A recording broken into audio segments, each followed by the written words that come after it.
यदि डेटा है फिक्स तो स्टैटिक करो पिक।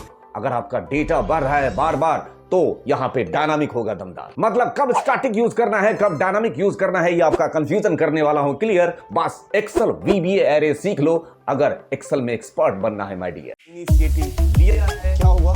ब्रह्मांड। अब आपके सामने मैं static array versus dynamic array के कॉन्सेप्ट को विद एग्जांपल एक्सप्लोर करने जा रहा हूं। पहले बात स्टैटिक एरे, यहां पे मैंने सब रूटीन क्रिएट किया। स्टैटिक एरे, मैं ऑलरेडी एक्सेल वीबीए स्क्रीन पे हूं और वीबीए एडिटर में मैंने यहां पे एक सब रूटीन क्रिएट किया है। तो सबसे पहले मैं यहां पे एक वेरिएबल डिफाइन करने जा रहा हूं। मैंने लिया डिम और माय एरे।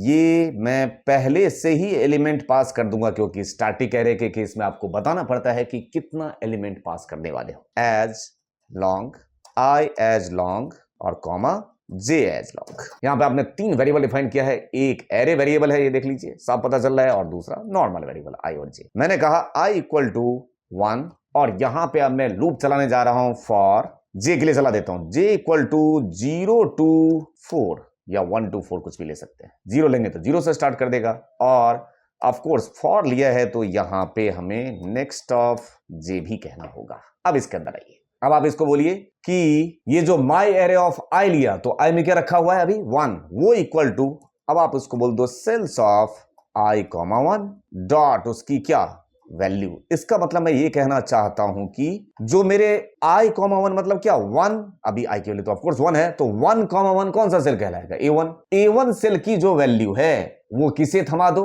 वो माई एरे ऑफ आई एलिमेंट जो अभी इसका पहला है यहां पे 1 पे रख दो। देखो क्योंकि आपने आई की वैल्यू क्या कर रखी है 1 तो पहले एलिमेंट पर डालेगा, 0 पे नहीं डालेगा, 0 से 1 आगे। और I equal to I plus 1, क्यों I equal to I plus 1, एक एक करके इंक्रीमेंट भी कराना है। अब आपको मैं एक बार लोकल विंडो ऑन कर दे रहा हूं और समझाने की कोशिश कर रहा हूं। देखिए F8 एरे के अंदर आए, अभी तो एरे आपने बनाया नहीं है, अब आपका बना एरे कितने का बना दिया 4 ना। यहां देख 0 से 4 बन जाने के बाद आपने लूप चलाया है 0 से 4 मतलब यहां से लेके यहां तक चलेगा और आपने बोला कि sales of I comma 1 dot value, मतलब क्या आई की वैल्यू 1 कॉमा 1 डॉट वैल्यू। तो ये 1 कॉमा 1 पे कौन है साहब, तो 1 जो है ये आई 1 है ना, इसकी वैल्यू क्या है आपने इसमें दिया। इसका मतलब आई की वैल्यू अभी 1 है, ये देख लीजिए 1, तो आपका वैल्यू जो 10 है देखिए कहां आया, पहले एलिमेंट पे, क्योंकि आपने 1 से स्टार्ट किया है। फिर आपने कह दिया I equal to I plus 1, तो अब आई की वैल्यू क्या हो गया,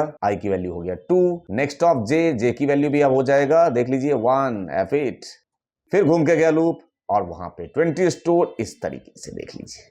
देखिए आखिरी एलिमेंट 40 आपका 50 रह गया, क्यों, क्योंकि आपने जो वैल्यू को स्टोर करना स्टार्ट किया कहां से 1 से, जबकि हमें कहां से करना चाहिए था 0th एलिमेंट से, यहां से, है ना। अदरवाइज आपका एरे स्टैटिकली ये स्टोर हो चुका है। और अब बात करने जा रहा हूं मैं डायनामिक एरे की। डायनामिक एरे के केस में अगर मैं आपको समझाने की कोशिश करूं तो मैं डिम माय एरे और यहां पे मैं कुछ भी नहीं ले रहा हूं। देखिए तो जरा, आपने इसमें डायनामिक एरे में कुछ भी साइज दिया है पहले से नहीं, यहां पे आप बाद में साइज दोगे, वो भी कैसे, डायनामिकली करके दिखाता हूं। यहां पे मैं एक और वेरिएबल ले लेता हूं, डिम एल रो डेटा एज ले लिया लॉन्ग, और अब मैंने कहा एल रो डेटा वेरिएबल का नाम है इक्वल टू, यहां पे अब मैं क्या करने जा रहा हूं, ये इक्वल टू मैं कहने जा रहा हूं रेंज ऑफ, मान के चलते हैं A100 पे रहता हूं, नीचे से मैं कंट्रोल अप मारूंगा, range of A100 dot end excel up, ये देखिए डॉट उसके लास्ट रो की वैल्यू देख लीजिए। तो जब कंट्रोल अप करेगा ये A100 पे जाके तो लास्ट रो की वैल्यू क्या आएगा उसके सामने 5। मैं एक बार करके दिखाऊं क्या, देखिए F8, अभी एल रो की वैल्यू देखो क्या उठ के आएगा F8, और अब देखिए तो एल रो की वैल्यू क्या है 5, लास्ट रो की वैल्यू है ना, वो आपका उठ के आ गया 5। और ये जो 5 आया वैल्यू, यही एलिमेंट की वैल्यू अब मेरा डायनामिकली किसके लिए बन जाएगा, इस माय एरे के लिए बन जाएगा। मतलब मैं यहां पे एक कीवर्ड यूज करूंगा रेडिम, रेडिम स्टैंड्स फॉर रीडायमेंशन। मैं दोबारा डायमेंशन देने जा रहा हूं किसको, माय एरे, और माय एरे ऑफ में वैल्यू जो है वो मैं क्या पास कर दूंगा, एल रो डेटा।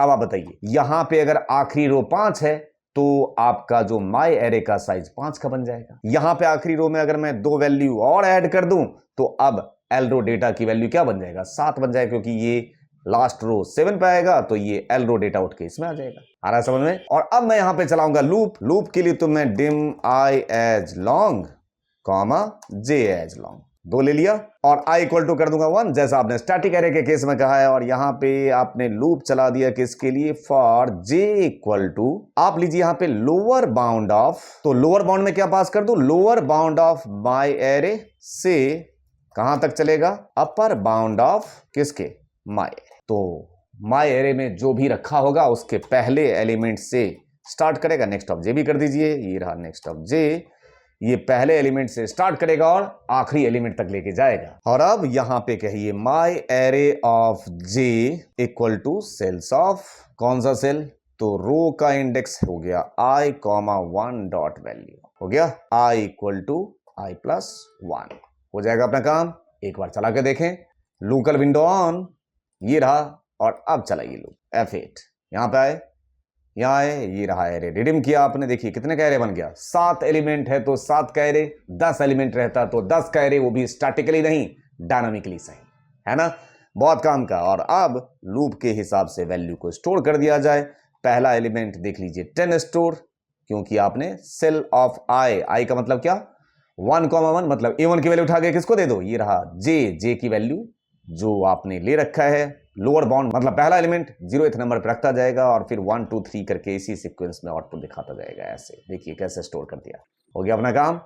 इस तरीके से आपने वैल्यू को स्टोर किया, ये आपने एरे में स्टोर किया है वैल्यू को।